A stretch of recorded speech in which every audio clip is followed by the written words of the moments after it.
Hello, and welcome to the Olympia Netrunner League. I'm Ben Kahn. I'm Henry Branscombe. And I'm Paxton Rice. Yeah, so today we have a guest here. Paxton Rice is pictured on the right playing Next Design in against Henry's Street Fighter 2 Turbo is the name of this Leela deck. That's me in the orange there. Yeah. So Paxton, can you tell us a little bit about this Next Design deck? Next Design is not the most conventional choice. As is the choice to not run Jackson Howard, which this deck does do. Damn. Yeah.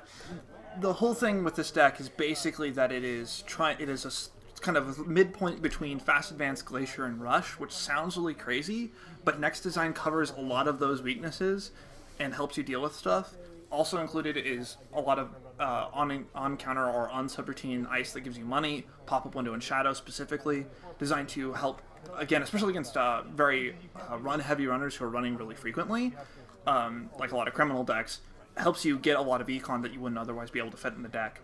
The other critical thing about this deck is that the way it deals with Agenda Flood, instead of Jacksoning, and it's a little bit less dependable, which I admit, is that it instead tries to just tank it out. This deck will frequently build remotes that take, or servers that take 7-8 credits to get into, like, across the whole board. All right, so it looks like you're shipping back your opening here. So what do you... That's both of us, isn't it? I think so, yes. Yeah. So what do you look for in an opening hand? Well, obviously you want to at least have 2 ice. 3 is great. If you have 2 or more agendas, you probably want to ship. Although if you have 3 good ice, then you might keep it. Other things to look out for are the even Adonis campaigns. Hedge fund, because you can hedge fund and then do other things on your first turn and still have like everything protected, which is amazing. The other thing that really you're looking for is just if you have agendas, you want agendas that are more rush friendly, so not the NAPDs, because what's the point of rushing an NAPD? Especially Project Vitruvius.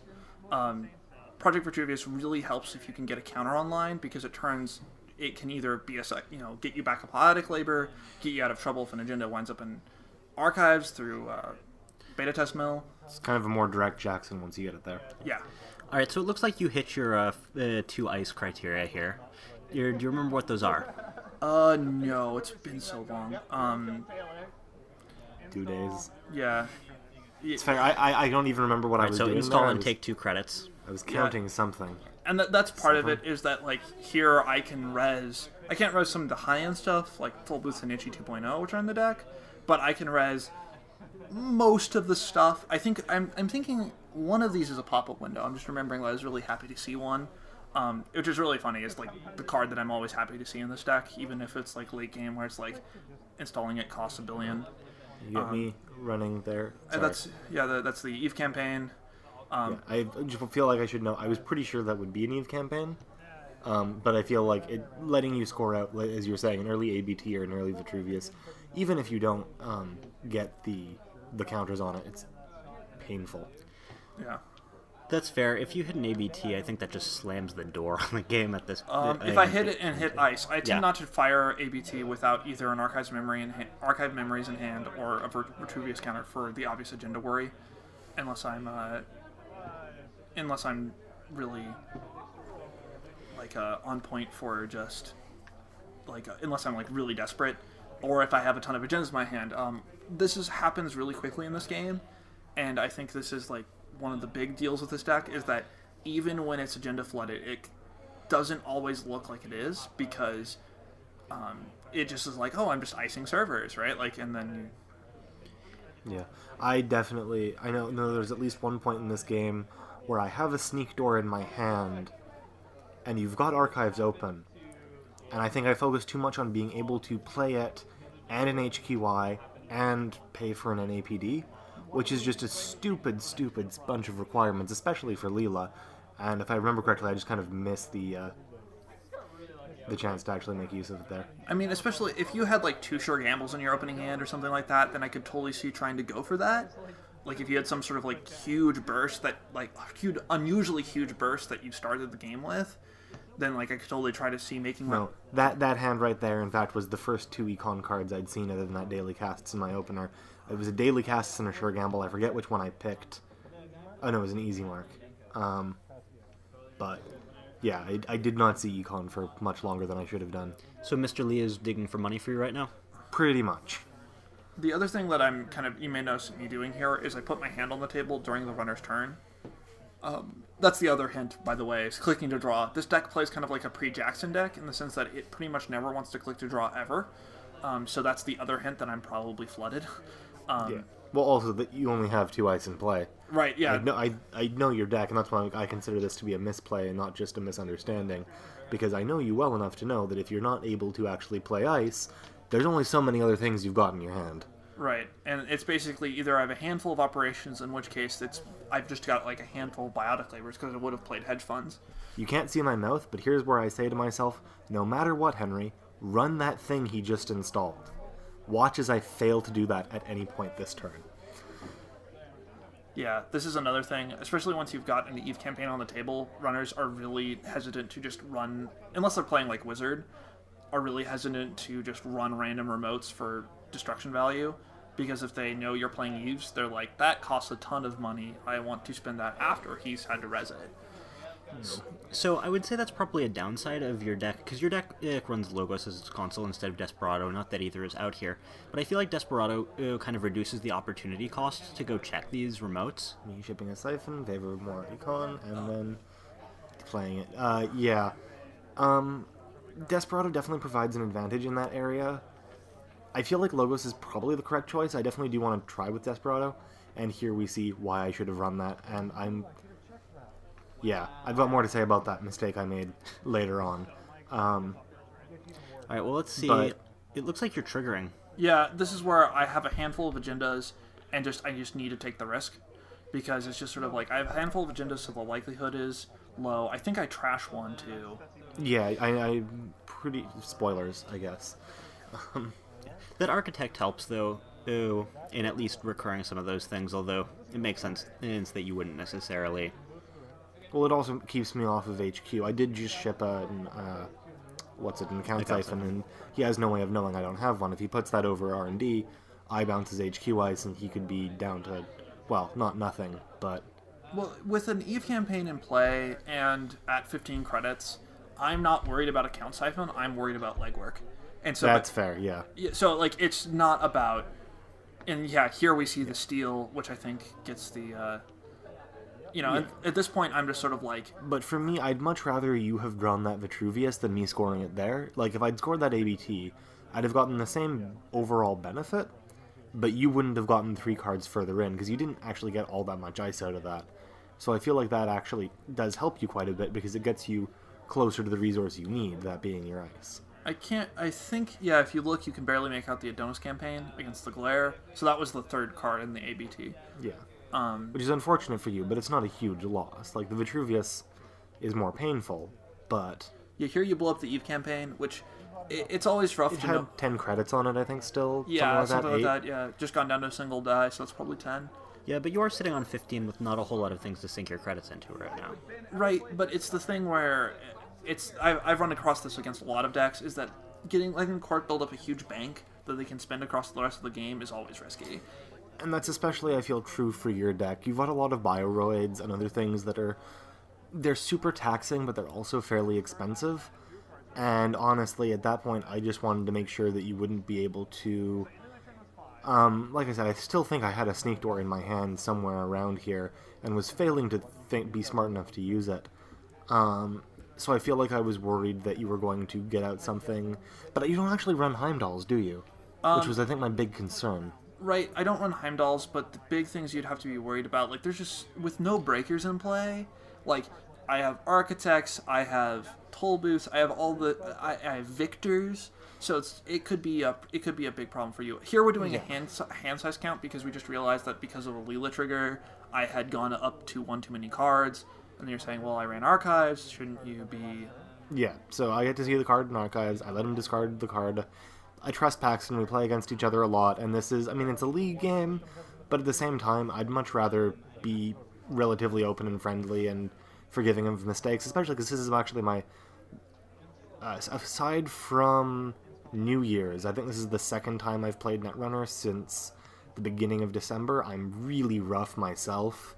And I think that shows with things like forgetting to check the ABT remote. Just little things like that. Also, there's a missed logos trigger in here that Yeah. really costs you. Yeah, we'll cover that when we get to it. Yeah. Would you have grabbed like a Maker's Eye or something to pressure R&D to go Oh, along with bouncing the ice? I didn't have the logos out before he scored the ABT. Okay. I would have had it out before he scored the Vitruvius if he'd drawn that naturally. Although I imagine he would have started trying to build his scoring remote. I mean, at that point, it's just sort of, I don't know what I would have done. It's just sort of very hard for me to say. Here's the King Finally Jones. see my Coddy, and that's one thing I'm definitely considering with my deck is Coddy is too useful to only run 2 copies of. It's hard to find something to cut, and having 3 of her with logo sometimes seems a bit extreme, but I've always found that the moment my deck feels like it's running, or the games especially where my deck feels like it's running, is when Coddy comes into play, and there's still some game left. And you do filter through your deck with Mr. Lee, which mitigates the dead card effect a little bit. So does the logos, in my opinion. Like, it's just sort of like, oh, I don't have I have 2 Katie's, and I've drawn 2 Katie's this game. So what? Alright, so it looks like there you installed in front of HQ and then spent the rest of your turn getting those credits back. Yep. I see you do that a lot. What's happening in there for you? Basically here, again, remember, I'm terribly, terribly flooded. And so it's just sort of like, make HQ ridiculously unattractive. And also I'm worried about Siphon because criminals, and because I know Henry's playing it. And so that's just my basic paradigm. I also don't remember, like, does he have a Mimic in this deck that makes the Architect a lot less scary? Stuff like that. And so it's just sort of like, and the answer to this deck to any problem is defense in depth. There, just sort of, Shaper trying to R&D lock you, more ice. Criminal security testing archives, okay, ice that. Trying to get into the remote, well, there's an Ash and 4 ice in front of it, right? So that a lot of turns are going to be spent installing stuff, and this is where the lack of ETFs, install, credits really comes into play. Here's another hedge fund. But what's really, the thing that's really important about this deck is that if it goes off, it's giving you a turn and a half, like anywhere from a turn to a turn and a half of action before the game starts. Even 2 turns, I mean, speaking strictly, if you're lucky. Well, if you're lucky, I would argue it's a turn and a half, because I would argue that you do kind of get 4 clicks of value, even though one of them is forced to be a draw card. That's true. And so you get, if you get 3 install actions, which you don't get, like, part of what makes Architect powerful is it gives you install actions, and like Next Design gets free install actions pretty much every game. And at the start, when you're at your most stretched thin, when you're at your most helpless, especially in a deck that's running so much ice and so little econ, you have to be worried about siphons and whatnot, but it's very easy for this deck to just protect itself from any threat, because it's just sort of like, oh, you're trying to run? Good luck with that. Yeah, and it looks like the economic... It looks like the bank that you've built up mitigates the big weakness of this deck, which is that you have a lot of ice and not necessarily the money to res it all sometimes. And I'm going to note, you installed ice there, and I think that was the turn where I was like, yeah, I've got enough stable economy that I'm going to install this sneak door and go for it. And that was how, I don't know how many turns that was sitting in my hand, but I feel like that's one of the major mistakes of this game for me, is just... And that's something I know I've got an issue with in general, is I tend to enjoy setup a lot more, and I like to be really prepared. It's one of the reasons why I much prefer to play Corp, but it's definitely something that, especially as Criminal, I really need to learn to fix, I feel. That's fair, although your deck is definitely built to spend a little bit more time setting up. I mean, you remember this, I had a bit of trouble piloting this deck when I borrowed it from you, because, well, my first impulse was to ram face first into everything with no breakers and slam a bunch of siphons and float a bunch of tags, and then I realized that my economy just couldn't survive in tag me mode. Yeah, I don't think the tag me is right. I do think that face checking with Leela is actually pretty important. One of the big advantages Leela provides is if you run something, you run HQ, you run R&D, if they have agendas in there, which especially in the early game, they're going to have an R&D, they really have to think about rezzing that ice a little bit harder than they normally would. Here you see me special ordering for a Gordian Blade. So what motivated that with only Architect rezzed? I believe I have a Garrote in hand. No, I've got a Corroder in hand. I've got the special order on the table. No, sorry, not the special order. The same old thing on the table. And Logos, which is where the second mistake is going to come in. So I figure I've got more than enough money here. And so I can spend my next turn if I need to, grabbing cash, same old thinging out the special order, and installing the garage. Now, there's an obvious flaw in this plan, which is going to come up, because you know how we mentioned that missed Logos trigger? This is it. I forget I have Logos in play, and so I'm about to spend my entire turn to do, for money, An action you could have and done value, for free. what action I could have done for free, where I could have just dropped the grot and started running immediately, which would have obviously been a much, much superior play. Right, so we see another ABT activated, and oh my god. Yeah, I think that's part of what threw me there, is just, oh, there's all three of those. Oh, that's an Ichi, too. There's another Architect. Yay. I get so distracted by that, I just completely forget the Logos, because I am daft as a brush. After this, I start. Although I've got to say, in this situation, the first thing running through my head would be get me my killer. Yeah, no, and that definitely is what I'm thinking of. I'm just, thinking, oh, I've got the same old thing on the table. You're still and focused forgetting on the previous line that you laid out. Yeah, and I knew he was going to have an agenda there and score it. Honestly, I think I just came up with that just in case I was somehow... In case it was more econ or something like that, I wanted to have an alternative play so that I wasn't screwing myself by playing the special order in the first place. But yeah, here I'm going. I'm going to spend those. I'm going to pull the money off Coddy. I'm going to install the garage. In all, it'll take me 4 clicks. At least 2 of which, and a credit, I didn't need to spend. And I could have saved to, same old thing. I don't know. Econ, if I really needed to. I think I've discarded an account siphon at this point. I could be wrong about that. I don't remember, and I haven't been watching my discards closely. But there's enough cards. Like, I'm going to use an inside job sooner or later. I could save the same old thing for that. There's just so many better options there that, just are not stupid. And we don't realize I've made this mistake for another 2 or 3 turns, I think. Maybe less, but definitely long enough that we can't undo it the way we did with the earlier. the hand size, yeah. With the hand size thing. Like, we can't go... Like, if I'd realized it that same turn, I think probably that would have been one thing. Right, but because it's the obvious thing to do, right? Like, it's the obvious play, it's the obvious Do you know grab. if Logos is a mandatory trigger or an optional? It's a May. I know that I check it when it comes up, and it's definitely a May trigger.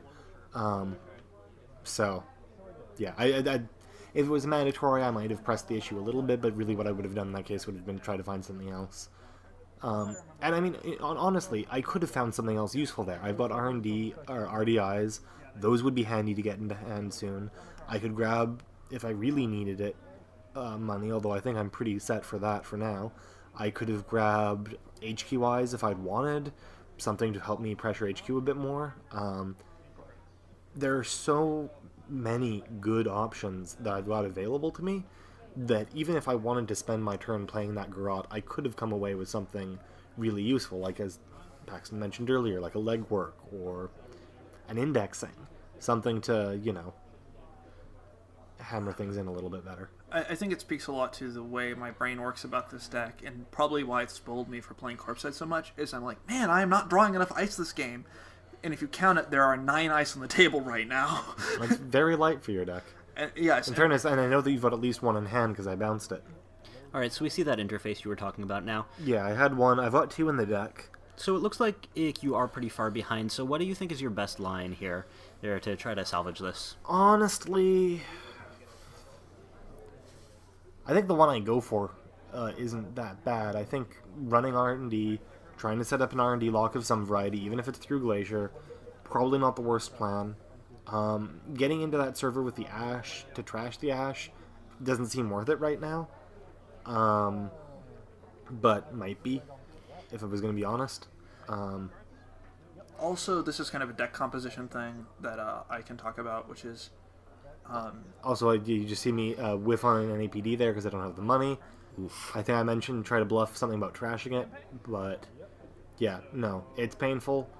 And this is why, like, I think one of the things with this rig of mine, one of the things I need to fix with this Leela build is that no matter how rich I seem, I always need more money. The other thing that I would point out... Especially against Glacier. Yeah. That might be the real thing there, is that Viper and Eli is not it's not super expensive. That's 7 credits to run through one last click. The other thing is that Gordian Blade also has a lot of power versus my deck because it's running actually a fair number of code gates. Again, we see the install third dice, click for credits, turn. That is probably like my biggest habit with this deck. It's almost never wrong, but it's one of those things where doing ice positioning is really like the key part of how this deck works in terms of just stuff like putting the Architect on archives. Part of that's deck familiarity with Henry's Leela deck, and I'm like, he has a Sneak Door beta in there, and also, again, I'm still flooded. I still have like 2 or 3 agendas in hand, and so it's just sort of like, well, I'm assuming the Sneak Door will hit the table, maybe, so therefore I want to protect archives significantly. And I can throw random ice on our archives because, again, this is a deck that runs a billion. I can do that easily. So again, I have to ask, you were digging with Mr. Lee. What are you looking for? Cash at this point. I made a pretty big mistake earlier on here. Cash money, not cash the card. Yeah. The big problem that I've got is that Kadi's great, and Kadi can be used for bursts here and there, but where Kadi functions best, and I know this is going to sound really silly to a bunch of people, but if you can charge Kadi 5 or 6 times or more before you ever actually have to use her, so much better and so nice, and can really just basically power you through the rest of the game. But that means that you want to be drawing economy almost constantly. You almost always want to have money. It's funny, we tried to use, we got me to use the little 6-sided dice in the hopes they'd be visible on the camera as opposed to my spin downs, the smaller ones. And no, they're almost like you're at 7. Undecipherable. Something like that. Yeah, I mean, we just need to get you another big spin down. Yep. Alright, so we see an install in advance in that remote. And this agenda runs no advanceable traps, so that is an agenda. Yeah, it's something I'm pretty aware of at that point, and I'm pretty sure that's the NAPD that I saw earlier. Or it was the one that was sitting in my hand for most of the game. It could be either. Yeah. So I think that's an NAPD, and I figure it's not worth it to go for. It's not. It's a Vitruvius. And that is a problem. It means that you can reinstall after I bounce. It takes me a little while to work out what to bounce in light of that.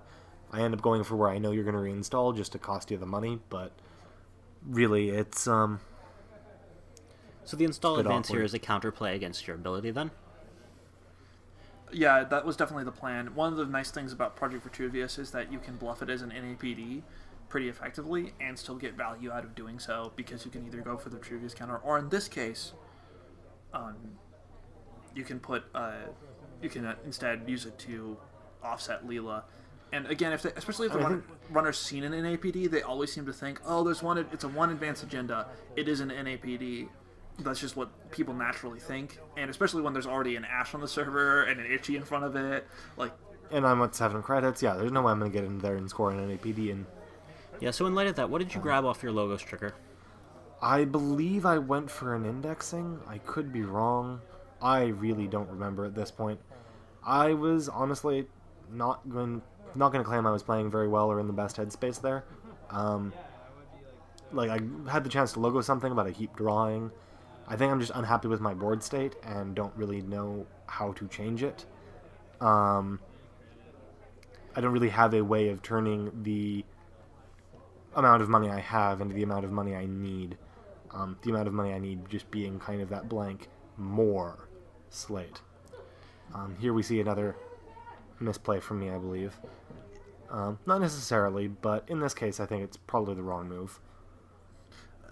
On the standard of how much money you need, I think the real answer here is that Breaker Suite. I played an Express deck for a while with that Breaker Suite, the 2-strength Breaker Suite. That is actually really good and will consistently make you be able to get through anything once.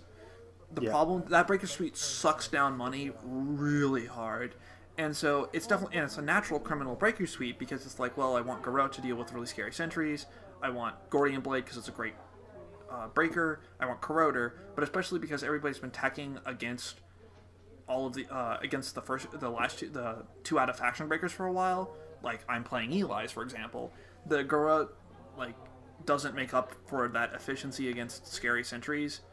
or like things like Archer, nearly enough to warrant the problems that this rig can generate in terms of money, unless you have some way of generating lots of money. In my Express deck, that was a prepaid economy plus Express's natural ability, plus like a lot of just sneaky criminal play. I don't know how to describe it other than that. Like, it was just sort of like you just had to be an underhanded jerk to play that deck. No, and that's one thing I feel like I've done well with this deck before, but I'm definitely not doing well here. Right, and here we see you're stuck shaking the tags off that siphon, whereas you get to recover some of your money off the Eve campaign. And that server was expensive enough for you that it doesn't look like you really profited much off it. No, that's why I think it was a mistake to go for the siphon. 3 ice. I wanted to make him poorer so that I could try and run elsewhere, but then after I did it I realized I still need Mr. Lee, I still need Cotty even if she's not advanced, and I've got a bunch of money on my daily casts. Honestly, I should have just left the tags, taken them, forced him to go about trashing my stuff. Even if it denied me economy later, it would have denied him a lot more economy now. I can get through his R&D. If he's got no credits to res stuff, I can get through his R&D for 2 clicks, 2 extra clicks, and not including the one to run, and 3 credits, which isn't great, but that's manageable. But you can get 2 accesses for your entire turn for earn and 2 credits, right? Yeah. Because you don't have to break the click loss if you're one credit. if you're out of clicks. Well, actually, this is where Viper's positioning is actually really important. Yeah. Putting it in front of Eli is actually really, really critical here. Viper on the inside of the server is actually that's true. Sorry, it's 4 credits. Because I have to keep the click from Viper to be able to click through Eli, or I lose the click to Viper, spend my entire turn running if I want to click through Eli, or I lose the click to Viper and have to pay through Eli, which is what I've been doing most of this game, and what I honestly forgot that I could choose not to do, I think. But yeah, like I said, here you see me drawing, just trying to get enough economy going all at once to stop this snowball of pain, which just isn't really an actual feasible option at this point. Do you think with your deck composition, drawing like that is better than just charge Cotty, gain 3 credits? I'm not sure it is. For some reason, I have this dislike of clicking for credits in Criminal, but I think it's undignified and it's not what the faction does. But I think it's probably actually the right choice. I kept hoping to draw into stuff that would basically be the same thing. And one of the things that I've done that I think is, because I've beaten this next deck before, I think one of the big differences... So we've seen archived in a pop-up off the R&D access. Yeah, waste of time. Not that I knew it at the time. One of the things that I think makes the deck function well is when, like I said, I don't have to use Cotty. So I click for credits a bunch and charge Cotty. When I use my other econ, in addition to Cotty, as long as I can leave Cotty alone and keep charging Cotty for a large chunk of the game, she gives me enough money to make use of my breakers and just get in over and over and over again. If you're clicking for credits a lot, I mean, the other thing I think that's interesting here is then you have stuff like Trimorph Contacts in Faction, which, it's like people are like, oh, that's worse than Opus. It's just like you don't have the time or memory, influence or memory, and it's for an Opus. But I could definitely see putting like a Trimorph in this deck. I've heard more and more about people running Trimorph Contact, but the only time I've actually seen it in a game was on the other side of the table, and I used it to kill someone. Yeah. Well, yes, but you could kill someone with a ham sandwich. I'd be tempted with Zona Sul shipping if it wasn't for the whole breaking news being a thing. Breaking news, and you're running Siphon. Yeah. Well, I mean, take the money off of it, then run your Siphon. Lose it, but you get the cash. Zona Sul, though, does seem much more interesting to me than Trimorph because you don't have to click to make it work. It just kind of builds up on its own, and honestly, now that I'm talking about it, I'm kind of tempted to try that because it's like a second Cotty almost.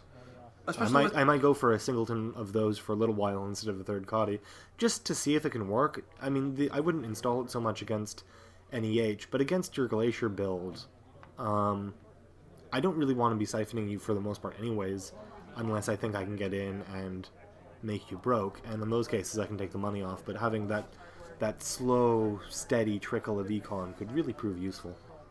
And here's a fairy, which lets you get through this itchy for not an arm and a leg. Yep. Oh, and I believe this was another mistake on my part, was I meant to put down a card in the process of doing this.